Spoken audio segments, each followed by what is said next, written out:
لیکن میں اپنے جو تاجر ہیں، جو پرانے طور طریقوں سے عادی ہوئے ہیں، میں ان کو یہ کہنا چاہتا ہوں کہ یہ اب اپنی نیشنل ڈیوٹی سمجھے، یہ سمجھے آپ اپنے ملک کے لیے لڑ رہے ہیں۔ جب میں باہر گیا اور یہ باہر کے ملکوں سے ہمیں پیسے اکٹھے کرنے پڑے، اور انہوں نے ہم بڑا شکر گزار ہیں یو اے ای کا، سعودی عربیہ کا، چائنا کا، پھر قطر کا بھی، لیکن یہ ایک ملک کی ڈگنیٹی کے لیے ٹھیک نہیں ہے کہ آپ لوگوں سے قرضے مانگیں اور ایڈ مانگیں۔ وہ ملک کبھی خوددار قوم نہیں بن سکتی۔ اس لیے ہماری پوری کوشش ہے کہ اپنے ملک میں انڈسٹریلائزیشن کو پروموٹ کریں، ویلتھ کریٹ کریں، اکانومی کو بڑھائیں،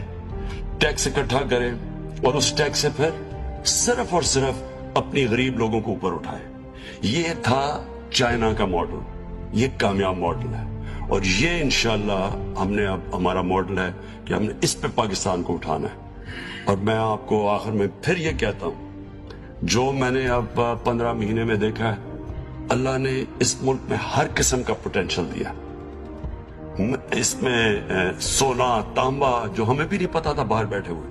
ابھی جب یہ ریکو ڈک کی بات ہوئی تو پتا چلا کہ ہم سونے کے اس ذخیرے پہ بیٹھے ہوئے اور تانبے پہ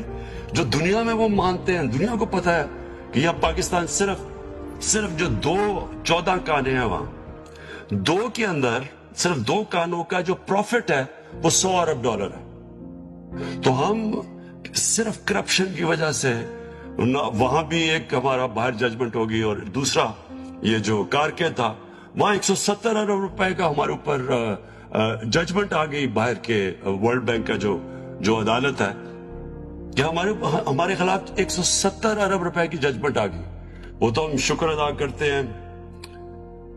پریزیڈنٹ اردوغان کا کہ انہوں نے پھر یہ ختم کیا، اور وہ ہمارے اوپر سے بہت بوجھ اترا، اور اب لگے ہوئے دوسرا بھی ریکو ڈک کا بھی، جدھر 900 ارب روپے کا ہمارے اوپر ڈیمیجز عدالت میں ادا کر دی،